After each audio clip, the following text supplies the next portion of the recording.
Hey! Welcome to our very first YouTube video. We are two photographers, Christoph and Farzin, who make a living off our passion. And on this channel, we want to offer you the best value we can for each minute of your precious time. So let's get started right away. Here are my best tips to make a photo like this one. 1. Use young foliage.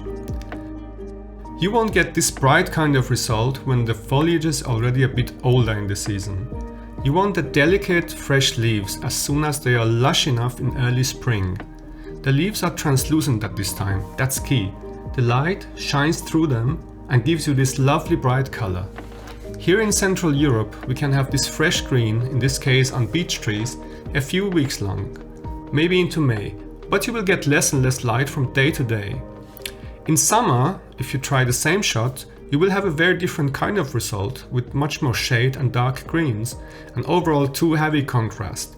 Depending on which kind of trees and conditions, you can manage great shots in summer too. But we have had a lot of success with the kind of foliage that really lets the beautiful light through. So try this next spring, or try the same thing with colorful autumn trees, which works just as well. 2. Find the right size of treetops. Although you could try this kind of upward shot in any part of the forest, my best advice is to look for tall trees with not too dense, not too large treetops. One thing that I like in this shot is that each one of these tree crowns takes only a relatively small part of the scene, but at the same time there are enough trees of the same height to have balanced greens across the frame with some blue streaks in between. 3. Shoot backlit in this case. As a photographer, you will often get the advice to avoid shooting into the sun. Just ignore that. Yes, soft light can be great in the forest, that's true, and fog is even much better. But our by far most successfully sold forest photos were done when the leaves were thin and the sun was shining somewhere behind them. You can shoot most of the morning and afternoon for this kind of shot. No need to limit yourself to early morning and late afternoon or something. But it's true that in the 2 or 3 hours around midday, the light loses most of its quality. Interestingly, the same goes in winter at noon, even though the sun is then probably lower than, let's say, in a summer afternoon.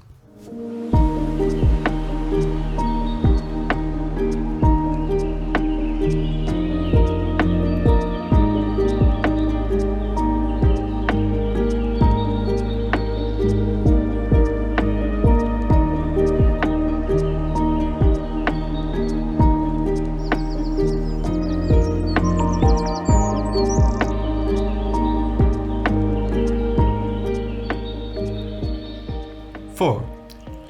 Get as low as possible. For this shot, I was lying flat on the ground. I had to be below the camera myself because sitting and using the flippy screen wouldn't work. I would be visible in the shot. The leaves that you see on the right side, that was a small bush or baby tree, about the height of my leg. Let me know in the comments if you think the shot would have been better without them. I liked it at the time and thought it added some depth. Even if you have the most extreme wide-angle lens, getting lower will give you a more impressive perspective with more lines of the tree trunks leading to the center of the interest. 5. Combine a wide-angle lens with panorama shooting. This way you get even more wide-angle. I was shooting this at 16mm on a full-frame camera, or if you have an APS-C sensor, that would be around 11mm. But you can have a little more or less focal length, it doesn't matter. So, you look through the camera, and once you like what you're seeing in the normal landscape format, try turning the camera left and right and see if there's more which you'd like to add to the scene. For this picture I took 5 shots with a lot of overlap. That means small moves between the shots. That and a technique I'll show you now helps getting clean panorama stitching on your computer. Try holding the front part of your lens steady and moving the camera body, not the other way around. Okay? So, not this way, this way.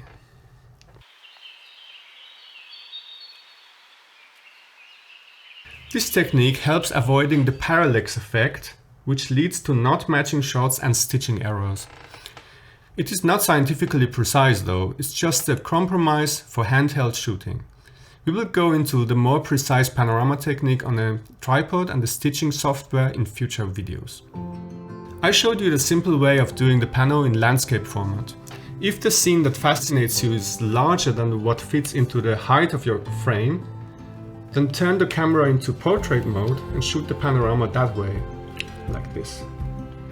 This gives you a lot more wide angle for your final result, and also it's cleaner and less distorted to stitch. I still like to shoot panels in landscape format when I can get away with it, because while I'm shooting it's more predictable what the result will look like, and that helps, you know, with the creative flow.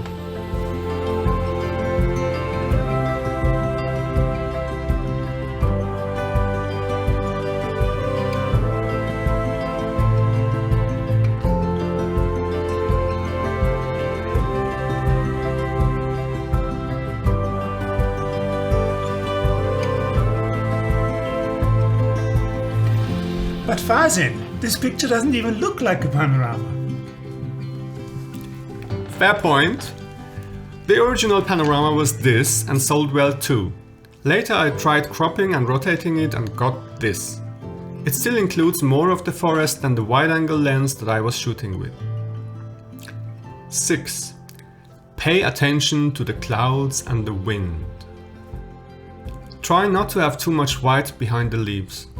A sunny day is perfect, and if there are some little white clouds, even better. But if the white dominates, wait and hope. Also, when you have these nice gaps with the charming name of crown shyness between the treetops, you know, when they don't touch each other, in case the wind blows, try to do them justice by waiting for the right moment to press the shutter. For a panorama in the forest, wind is not your best friend anyway. It will introduce little errors when stitching.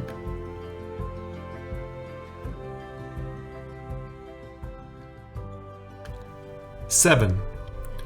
Move and rotate your camera carefully for perfect compositional balance. What does balance mean? Visual elements have weight, some more, some less. Very bright or very dark things or areas have much weight. Also, high contrast areas draw attention and thus have more weight. Even high saturation areas can have more weight than low saturation areas. I like to be a little intuitive here and let my experience find the balance. No need to overthink it. You get better and better the more you just pay attention to balance. Here in this picture the sun is a heavy object, and so is the largest tree trunk. They are on opposite sides though, and that helps create balance. All lines lead to the middle. That makes balance easy in a scene like this. But this similar try is not balanced at all. These trees on the right don't work. This shot is balanced.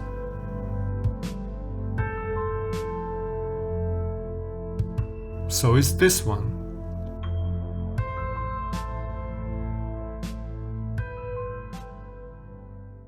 Before we get to the last tip, I'd like to say I hope you find this first video of ours helpful.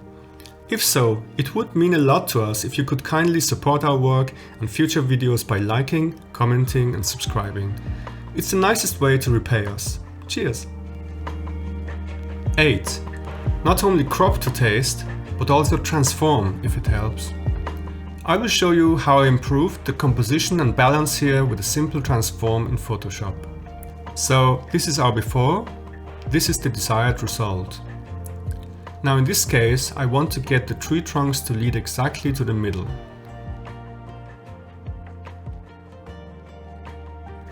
Let's turn the result off again. This is our before.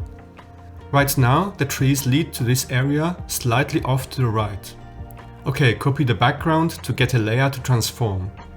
Press Ctrl T for free transform. First we stretch the whole layer towards the left. It's okay for me to lose a little bit of this tree trunk. I'm not too fond of this area because with less of it, I think we get better balance. Do not confirm the transform yet. There is a cool pro trick we do next. I still want this area more to the left without affecting the whole image. In Photoshop there is a less known way to do that, provided you are using a version that is not too old. While we are still in the transform mode, right-click the image and choose Warp. Now we can press Ctrl or Command on Mac and move the mouse near the top edge. See how we get this vertical line? That's a split line. Click once on the right side of the area you want to move. Then press Ctrl or Command and do the same thing on the left. Now we have limited the transform to parts of the image. You can create as many of these splitters as you want, as well as horizontal ones. They are also accessible from here. Just click on these icons and then go to the image and click again. And now the magic happens. See how I can just grab this limited area and drag it to where I want it. Voila! Now the center of the canopy aligns exactly with the center of my image. Perfect! So, we hope you got the desire to go out and do some forest photography. See you in the next video!